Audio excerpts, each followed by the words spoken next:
ini ada outline-nya. Yang pertama ada geologi gunung api. Yang kedua ada tipe gunung api berdasarkan frekuensi. Yang ketiga sejarah erupsi. Dan yang keempat morfologi dan tipe erupsi. Yang kelima ada peta KRB. Yang keenam perbandingan peta KRB dengan tempat budidaya. Dan yang terakhir ada review. Next.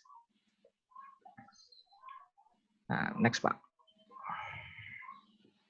Nah, ini ada peta geologi Gunung Tambora beserta korelasi satuan peta Gunung Tambora. Gunung api Tambora adalah sebuah gunung api stratoaktif yang terletak di Pulau Sumbawa.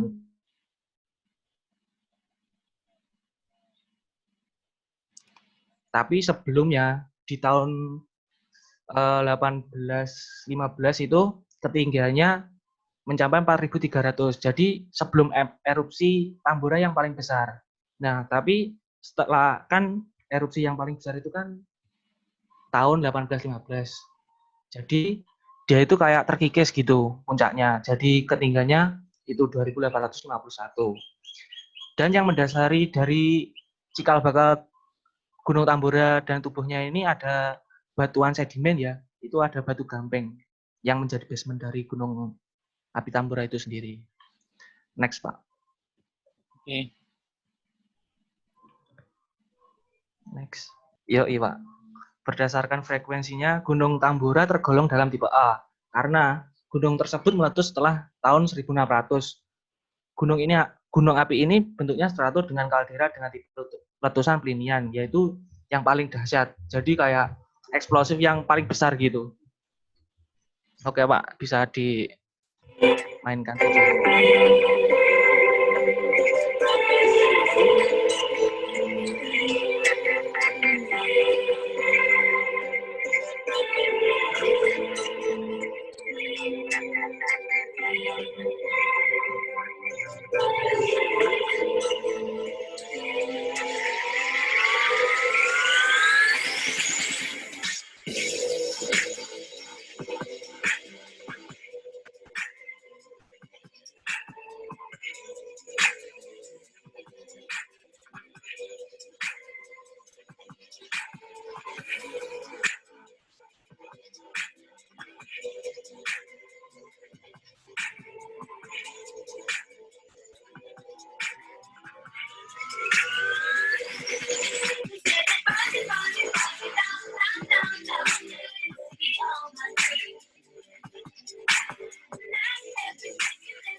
Oke. Next. Oke, next, Pak. Iya. Ya, Mana secara letusan? ya. Silahkan.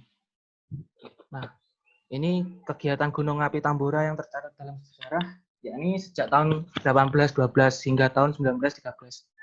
Perinciannya adalah seperti tabel di bawah itu, Pak. Nah, ini kenapa? Soalnya peneliti itu mencatatnya tahun 1812. Aslinya ada kegiatan vulkanisme di tahun sebelumnya, cuman itu tidak dicatat gitu, Pak.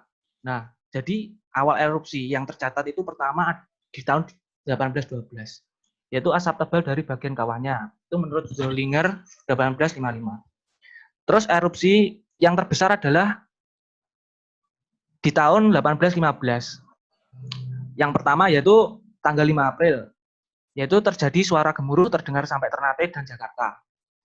Yaitu dan seterusnya sampai tanggal 15 Juli. Jadi itu erupsinya berbulan-bulan kedua.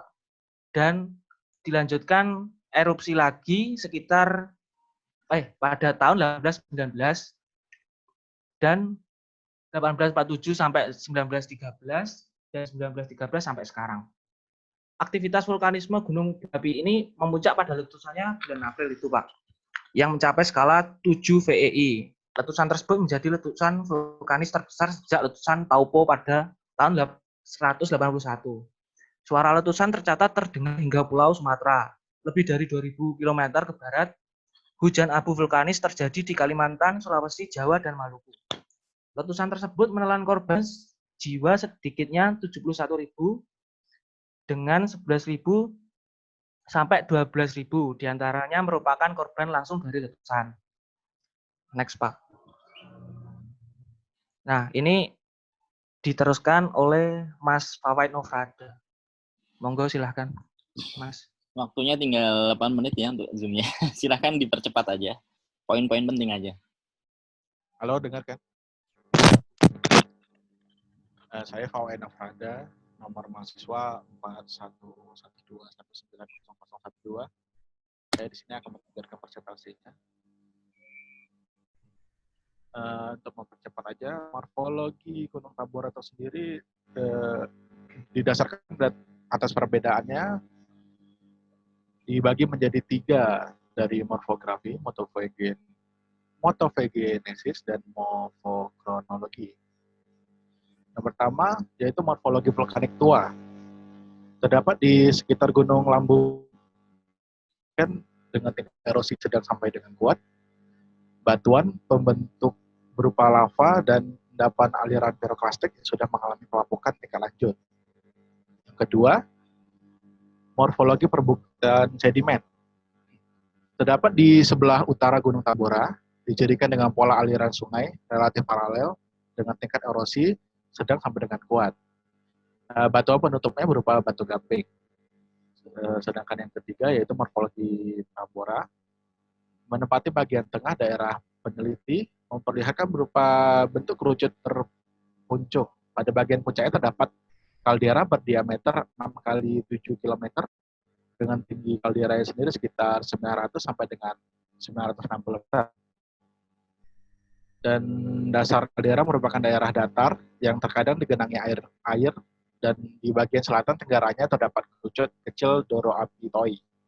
Morfologi kerucut luar atau kerucut cinder dan kerucut lava tersebar hampir di sekeliling tubuh Gunung Tambora.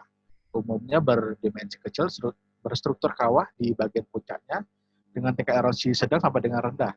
Rendah sampai dengan batuan pembentuk berupa lava dapat jatuh piroklastik. Next. Nah, di sini saya akan menjelaskan tentang peta kawasan KRB. Dapat dibagi menjadi 3 KRB ya, bisa dilihat dari peta KRB Gunung Tambora tersebut. Yang di mana pembagiannya itu terdapat seperti KRB 3 bisa dilihat yang berwarna pink gelap. Apa tersebut yang pink gelap? Pokoknya pinknya yang gelap aja gitu. Nah, itu kawasan yang sering dilanda awan panas atau aliran lava, lontaran atau guguran batu pijar dan gas beracun.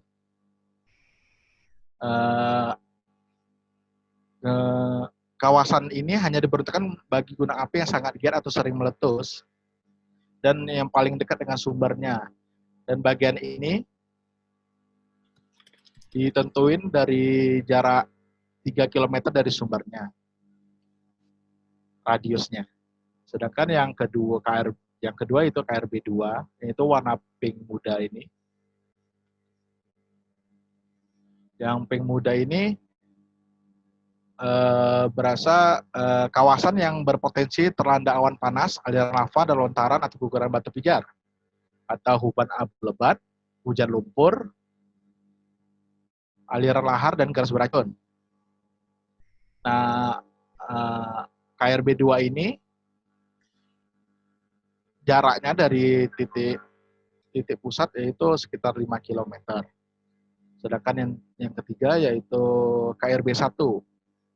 KRB 1 ini merupakan kawasan yang berpotensi terlanda lahar atau banjir lahar dan tidak menutupi kemungkinan akan dapat terkena perluasan awan panas dan aliran lava. Itu yang warna kuning dan radiusnya sekitar 8 km dari titik pusat. Next.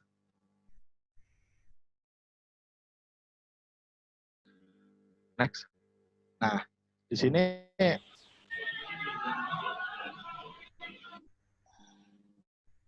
saya akan menjelaskan perbandingan gunung api dengan pemanfaatan kawasan lindung.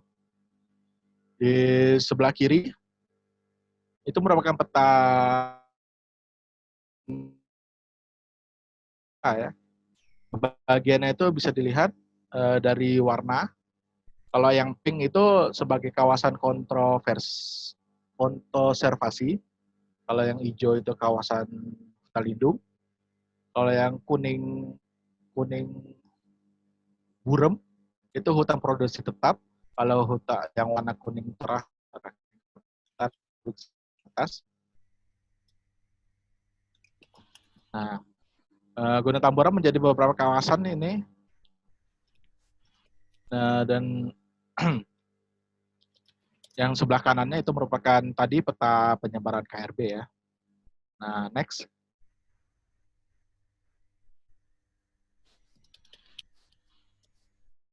Pak, next Pak. Nah, setelah digabungin, dilihat dari KR apa? Belum Pak. Silahkan. Nah, dilihat dari kalau digabungin dari pembagian KRB-nya bisa dilihat sebagian besar KRB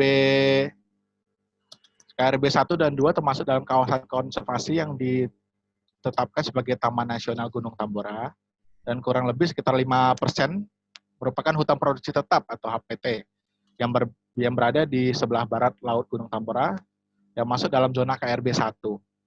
Hutan lindung berada jauh di sebelah tenggara Gunung Tambora dan tidak termasuk dalam zona KRB Gunung Api. Next.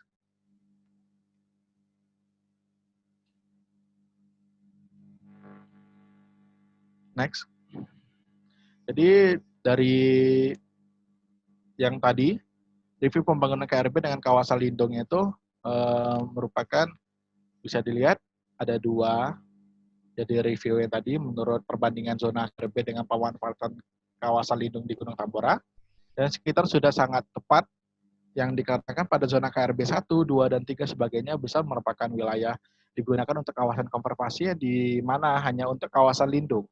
Sedangkan yang kedua pada arah barat laut Gunung Tambora, yang sebelah barat laut itu terdapat di kawasan hutan produksi tetap atau HPT yang masuk ke dalam zona KRB 1. Yang artinya ke area tersebut bisa terkena dampak jatuhan batuan pijar dan Gunung Tambora mengalami aktivitas vulkanik. Dan sekian dari presentasi kami berdua. Oke, terima kasih ya. Jadi silakan aja bagi yang belum absen, silakan absen. Dan mohon maaf ini karena saya ada janji bentar lagi udah ditalu ya. Tapi ke Japri aja. Silakan sambil tak nilai ini dari tadi.